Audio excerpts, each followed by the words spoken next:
All right. Hello, everybody. Welcome to episode 3 of Shrinking with Larissa and Jamila. That's Larissa. That's Jamila. All right. So, as we said in the first couple of episodes, it's called this because Larissa had weight loss surgery and therefore is shrinking. And I am a licensed psychological associate, master's level psychologist. Is easier way to say it. Therefore, I am a shrink. And I need to shrink because I'm going to be going through a lot of emotional and mental. And so she figured she'd talk with her friend for free services. That's and share with you because I think we go through things to help others. Of course. Always sharing because you never know anyone who's thinking about surgery, who has gone through it and now they're feeling weird. Don't know how many other videos are out there like this one, so we figured we'd contribute. Yes. All right. And I want to document my journey because, I want to see how I changed over time. And she ain't going to change. Mentally, if I've become a stronger person. More emotionally stable. I'm going to have to start charging somewhere along the way. So we definitely want to talk about the realities of the changes. So I know the changes started with the pre-op diet that she had to follow. Now, we do want to throw in a disclaimer that every surgeon is different and their requirements on how to prepare for the surgery and how to handle diet after the surgery will probably vary with each physician, each surgeon, depending on the needs of the individual who's having the surgery. We're throwing that disclaimer out there. Yeah. So Larissa's experience is Larissa's experience. Right. Yeah. This is true. Yeah. So the first part was the pre-op diet. So explain what, why, what, and who. Okay. So for me, in my situation, I was put on a 2-week low carb diet. And the purpose of that diet was to shrink your liver so it's out the way during surgery. They wanted me to lose at least 5 to 10 pounds in those 2 weeks before surgery. And you did fall within that range. I know you did successfully do that. So the diet, so this is where I got pulled into the game. I decided to show some support to Miss Larissa by agreeing to participate. Because I'm just like, hey, that's what friends are for. Okay, shout out to Dionne Warwick. But because I was like, well, what could go wrong? Nothing. So we're gonna talk about this. So talk about when we had to do this diet, like what all. So we decided that it would be cool to meal prep together. So we looked up a couple recipes that we could each do and then get the stuff, and then we took like Saturdays, a couple Saturdays to meal prep for the week, and I think it worked out pretty good. It helped, which I've also learned since, no one's gonna cook every night, so the people that are most successful with like meal prepping are those that do take 1 or 2 days a week and do multiple meals. So it was fun because we got to spend time together and we got to like experiment in new different recipes, and we made enough where we could split it and each have some of the different stuff.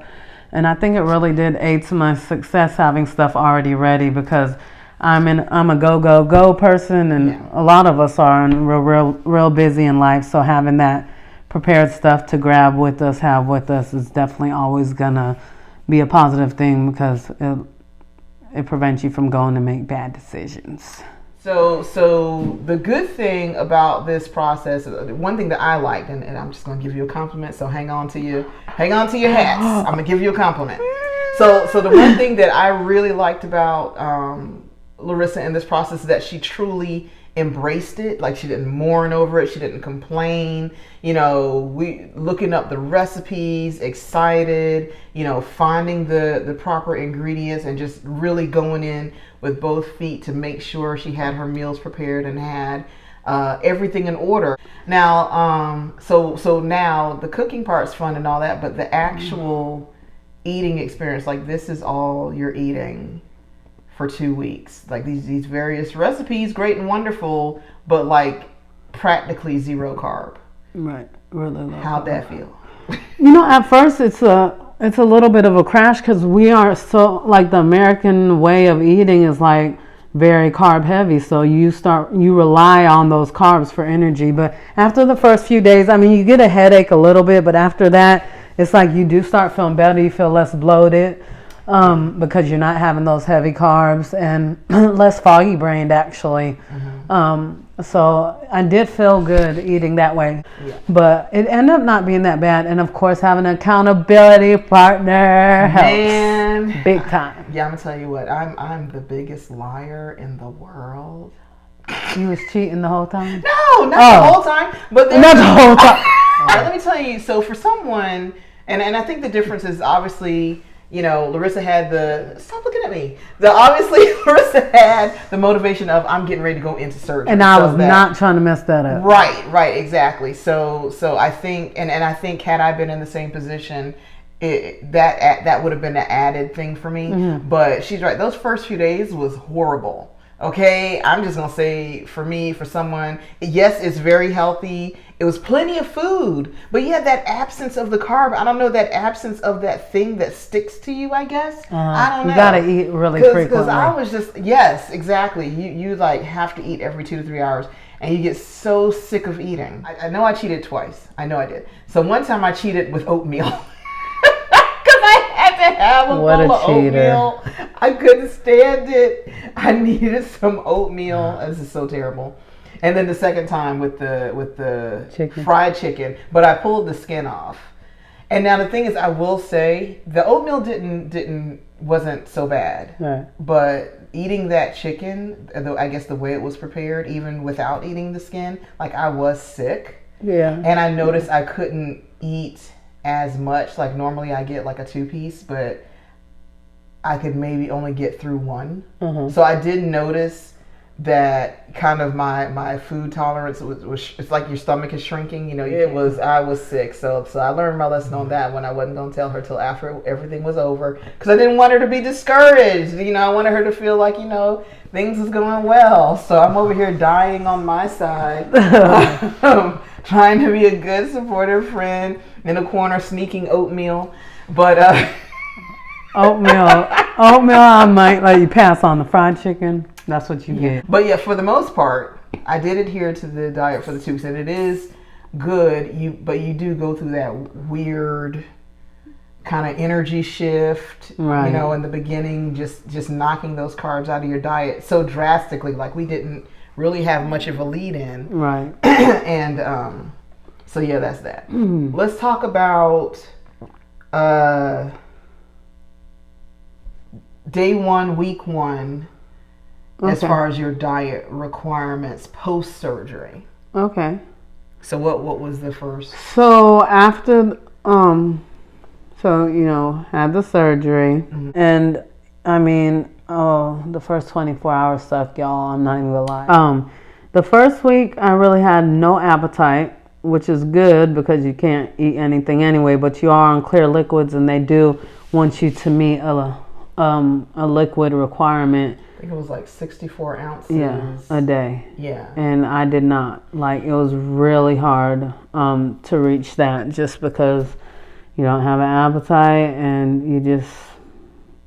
Yeah, and it's just hard to get it in. But because I think you said like a average 8 ounces took a couple of hours. Yeah, it took a while. Because it's like, you know, like 4 or 5 sips, you're done for like 15, 20 minutes, and that's if you stay on top of it. Right, and then you're sleeping in and out, so you're like, the pain meds are knocking you down. Yeah, you're not even awake enough to drink that much. It felt like at first.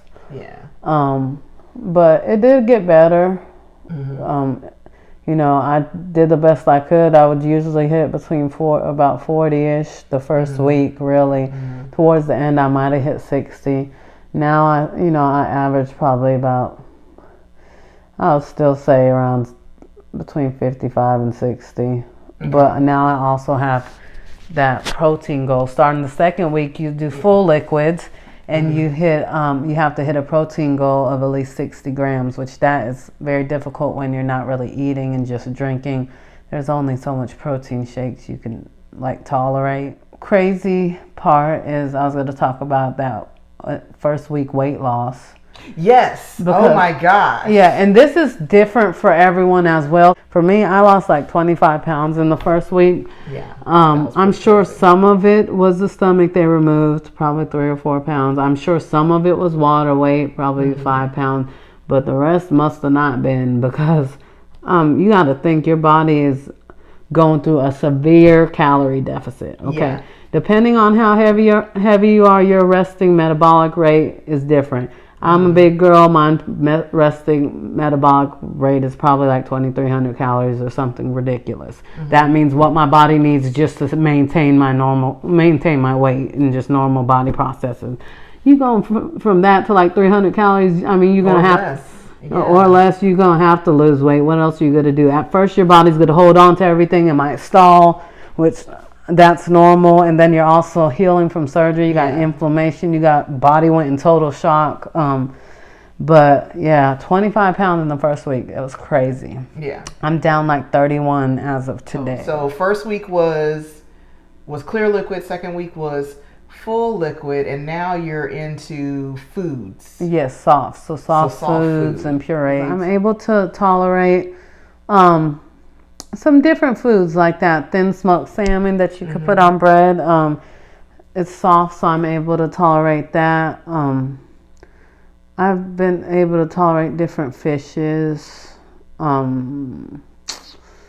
Like I said, soups have been doing good with me. Smoothies, of course. I did some cream of wheat, added some protein powder to that. But my stomach definitely gives me signs when I need to stop. Like there's this feeling you get when you're like, okay, that's enough. That's the last bite for now, Or I'll get hiccups, and that's my... Oh, that's your cue. It's like, nah, let's chill. We done for now. Yeah. Let's try back 15, 20. And I also want to make note that, with the eating, not only is it just the restrictions on what can be consumed, but also that difference between eating and drinking. Yeah. Because you eat in one sitting and then you wait half an hour to drink in a separate setting. And of course, our typical consumption style is you're drinking and eating all at once. Right. You have to have 30 minutes between eating and drinking at all times, and that's just to prevent your stomach from stretching. Plus you're eating so little, you don't want to wash out the little bit that you're eating. So there's really good reasons for it, even though it's one of the more difficult things for people to adapt, because we're so used to doing that eating and drinking at the same time. I have one of the things I've noticed in my body that is different is I do feel cold a lot more, which they say that's normal. My body aches, and people say that's just because shifts your body's in shock, and then weight shifts and different things might cause you to... Because even with this increased amount of food, it's still a major calorie deficit from what you were used to. I mean... Now, obviously, there was no way in the world I'm going on a clear liquid diet, full liquid diet. There's no way for me to replicate that and survive. She'll probably meet me on the regular diet side next week. Yeah, I think that's probably means she'll still have to do low carbs. Which, not a bad thing. Now that definitely no fried foods. And you could throw them cookies in the trash. I have not had cookies in some hours, but my point...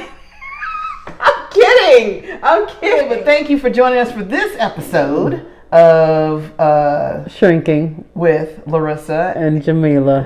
So J Mills. It's J Mills. I don't care what she says. I have no J secret. No, what name should we choose? I don't care. No. I want to know what the world thinks. No, we're not asking. Lala and J Mills, Larissa and Jamila. I like mine.